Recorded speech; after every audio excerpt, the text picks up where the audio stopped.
Alright, so I'm going to go ahead and finish up the problems that we changed.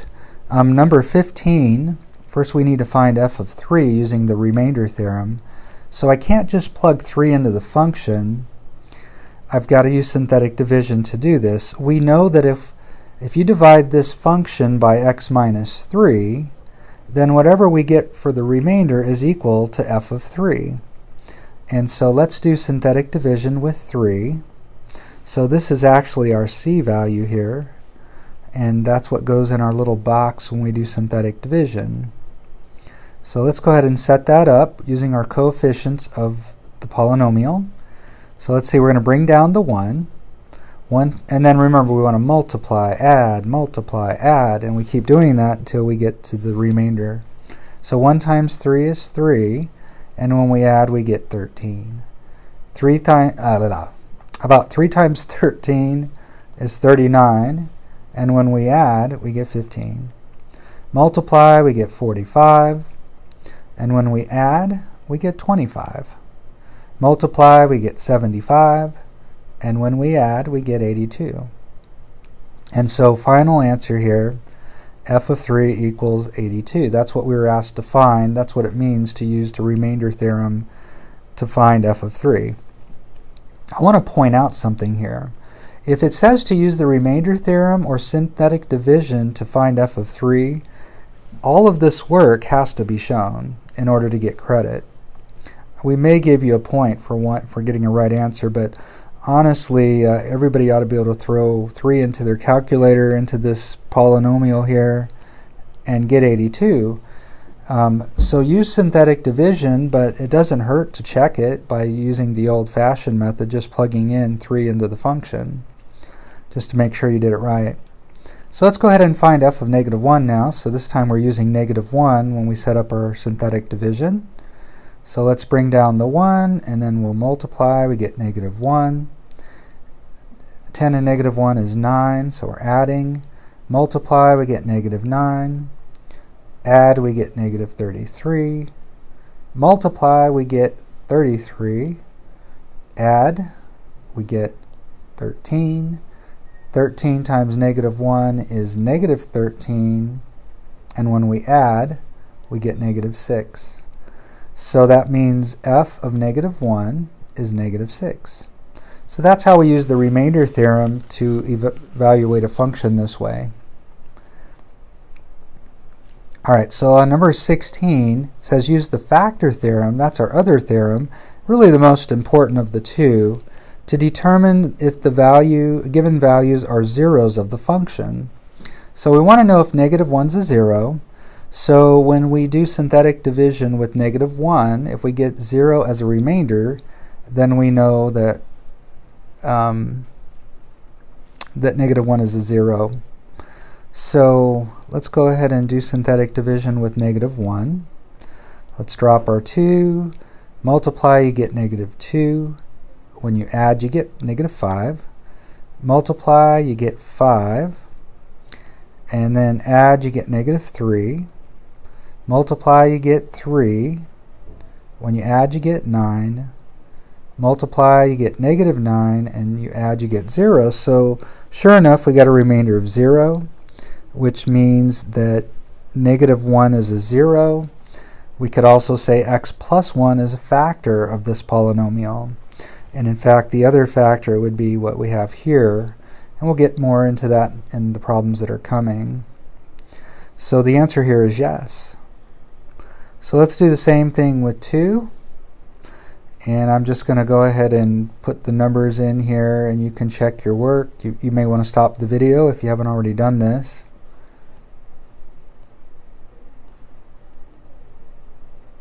And so you should get negative 3 on that one. So this time we didn't get a remainder of 0, so the answer here is no. 2 is not a 0, and that also means x minus 2 would not be a factor of this polynomial. Alright, let's move on to number 17. So it says for the following functions, one of the zeros is given, although actually really it's not a 0, it's a factor, but we know that x equals 4 would be our 0 here. So now we need to express the function in complete factored form. So let's go ahead and do synthetic division with our 0 that we know, 4. And I need to drop the 2. And then so we multiply, we get 8. Add, we get 7. Multiply, we get 28. Add, we get 5. And multiply, we get 20. And we get 0 as a remainder, which is what we expected. Now, the thing that helps us here to break this function down into its factors is our quotient, or answer, is going to give us the other factor here. So we know x minus 4 is a factor. The other one comes from the quotient here, or the answer that we got. Now, this is cubic, and so when we divide by x minus 4, the degree of, or the power of x that's going to go with 2 is going to be 1 less, or x squared. So we get 2x squared plus 7x plus 5. Notice that last number before the remainder should always be a constant, and that's what we have here. Now at this point we're kind of hoping that this factors, we want to set this equal to 0 and see if we can factor it. If not, we'd have to use the quadratic formula. So let's see, we need two numbers that multiply to 10 and add to 7. So 2 and 5 are the ones that work. And so let's go ahead and split our b term. Notice there's no shortcuts here because we got a number other than 1 in front of x squared. So we got a common factor of 2x for the first two terms. It'll be 2x times x plus 1. And so when we factor these other two terms, 5x plus 5, we should also get an x plus 1, and it's going to end up being 5 times x plus 1. So we get x plus 1, our common factor, times 2x plus 5. Alright, so let's go ahead and put those numbers in, or those factors in, and in fact we're done. That's what we were asked to do, is to factor. Now if I had asked you for all the zeros, you would have to set each of these equal to 0 and tell me what x is. Or we know with the first two, x minus 4 and x plus 1, we can pretty much tell the zeros just by looking. So let's look at part B. So this time x plus 2 is a factor, which means negative 2 is a 0. So let's do synthetic division so that we can break this down. So bring down your 1. Multiply, you get negative 2. When you add, you get negative 3. Multiply, you get 6. When you add, you get negative 7. Multiply, you get 14. And when you add, you get 21. And multiply, you get negative 42. And when you add, you get 0. Alright, so let's do like we did before. This is f of x equals x plus 2, since negative, well actually we were told that was our factor. And then the other one again comes from here, and since this is a 4th degree polynomial that we divided x plus 2 by, or divided x plus 2 into, this will be 1 less, so it'll be 1x to the 3rd, or x cubed. And then minus 3x squared, we just keep working our way down, minus 7x plus 21. Again, that last number before the remainder is our constant, which will always be the case. So again, we've got 4 terms here. Let's set this equal to 0 to find our other zeros. And you can see that it looks like this factors by grouping. So we can factor out an x squared on the first two terms times x minus 3. So we're expecting an x minus 3 when we factor the other two terms. And notice that minus 7x, we're going to need a minus 7 in between. So we're going to end up with x minus 3, our common factor, times x squared minus 7. Now we can see that x minus 3 is a factor. In fact, we could actually stop right here. Let me go ahead and write this. We really could stop right here. We actually can find the zeros that go along with the factor x squared minus 7. Let's go ahead and do that. We would get x squared equals 7. And when we take the square root of both sides, we get x equals plus or minus the square root of 7. And so we have two zeros square root of 7 and negative square root of 7, and we can actually write those. We can use the factors x minus square root of 7 and x plus square root of 7. So I would accept either of these answers for what we've done up to this point. If you stopped here, that's perfectly fine. Let's move on to number 18. It says find all possible rational zeros of the following functions. So this is where we do the P's and Q's thing. All this is doing is giving us the possible zeros. We're not actually finding any zeros. So be careful when you take the test that you don't do more work than you need to when you're just supposed to find the zeros here. So let's see. Our P is 12 here, and our Q is 1, the coefficient of our leading term, x to the 4th. And so any rational zeros are going to be of the form P over Q, where P is, I should say, the factors of P are in the numerator, and the factors of Q are in the denominator. Well, that's just one here. So notice there are a number of factors for 12. One of the things that you'll notice is these pair up. 1 times 12, 2 times 6, and 3 times 4. So you can always check that to just make sure you haven't missed any factors that pair up with another one that you found, and just be careful to try to find them all as you're checking on your calculator or if you are doing it in your head. So in this case, this is all of them, and we're going to take every factor of P over 1, and so that's just everything that's in the numerator. We're going to write it this way. So plus or minus, brace, and then each of the numbers 1, 2, 3, 4, 6, and 12. So this one's pretty easy because we have a denominator of 1, just because Q is 1. Let's see. Let's go ahead and label P and Q here. So let's set this up. So again, any rational zeros will be of the form P over Q, where P are factors, or I should say the numerator are factors of P, and the denominator is factors of Q. So the factors of 3, that would be 1 and 3. And then for Q, factors of 4 would be 1, 2, and 4. So now again, we're going to take these factors over 1, and that's going to give us some of our zeros, and then we'll do the same thing with 2 and with 4. So 1 and 3 over 1, we're just going to get 1 and 3. And then if we put 1 and 3 over 2, we're going to get 1 half and 3 halves. And then if we put 1 and 3 over 4, we're going to get 1/4 and 3/4. And so that's all the possible zeros. And we would be hoping that 1 and 3 would be either positive or negative 1 and 3 would be the one that worked. It's not a whole lot of fun to do to check for zeros with fractions, but we can do that. Let's look at C. So there's my P and my Q. And so the factors of P, oh, there's a bunch. So I'm going to go ahead and put them down here. You can, if you hopefully tried ahead of time and you didn't miss any of these, again, notice how they pair up 1 and 42, and 2 and 21, and 3 and 14, and 6 and 7.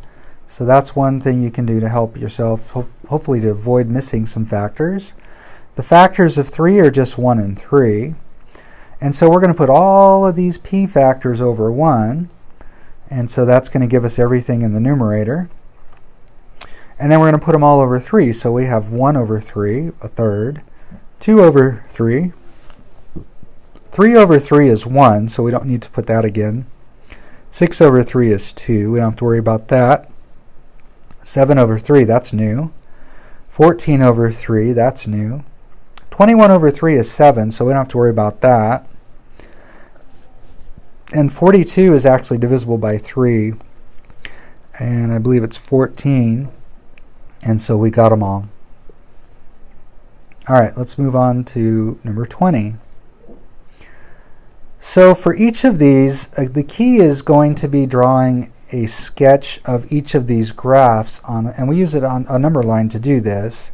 So be sure to do that when you take your test. We want to start by factoring the left side and setting it equal to 0 to find our x-intercepts, our zeros or x-intercepts. And so we need two numbers that multiply to -27 and add to -6. And 3 and 9 are the ones that work.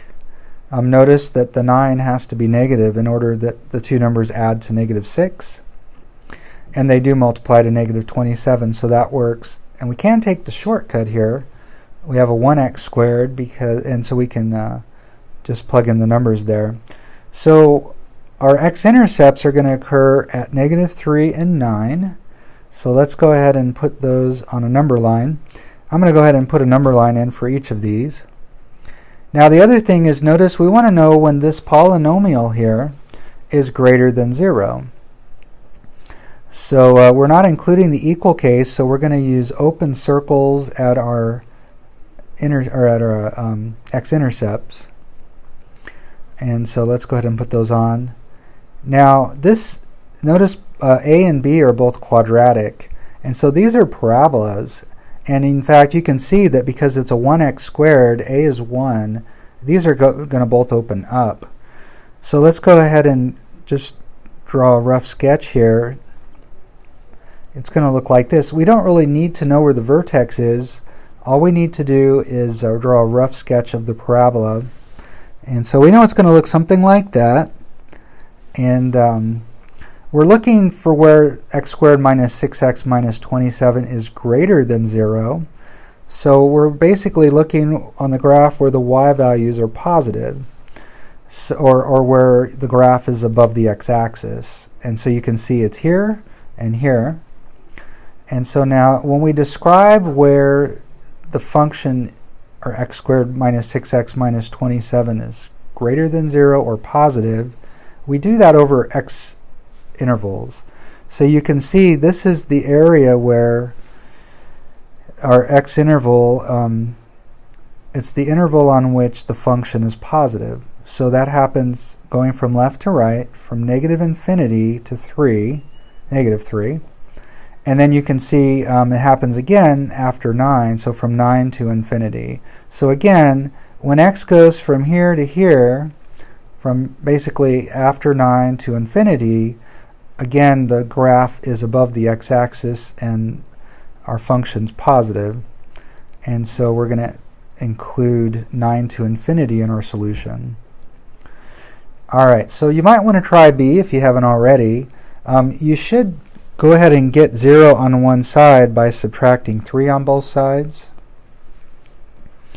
And now it'll be very similar to what we just did. It's just going to be a little different because it's less than or equal. Alright, so when you factor this, you get -3 and +1. Again, that's using the AC method. And so you get 3 and -1, which are zeros for this function, or it's what causes this function to equal 0. And notice because of the equal sign, that's going to be part of our solution here. So at our x-intercepts, -1, 0, and 3, 0, we're going to put solid dots. Again, this is a parabola that's going to open up, so we know it'll look very similar to what we did in part A. And now we want to shade, this time we're looking where the function, or x squared minus 2x minus 3, is less than 0, or the y values are less than 0. So we're looking for the stuff that's below the x-axis, and that occurs here when x goes from -1 to 3. And so again, you're describing where this is happening on an x interval. Alright, on letter C and D, now we're going to be graphing polynomials. And so let's see, first of all we need to find our intercept, so that's going to be at 2 and 4 here. Notice there is no equal sign here, so this solution will not include the equal case. So at 2 and 4 we want to use open circles. Notice this is a 5th degree polynomial. If you add 3 plus 2, that gives you a degree of 5. So we're odd, and notice we're also positive.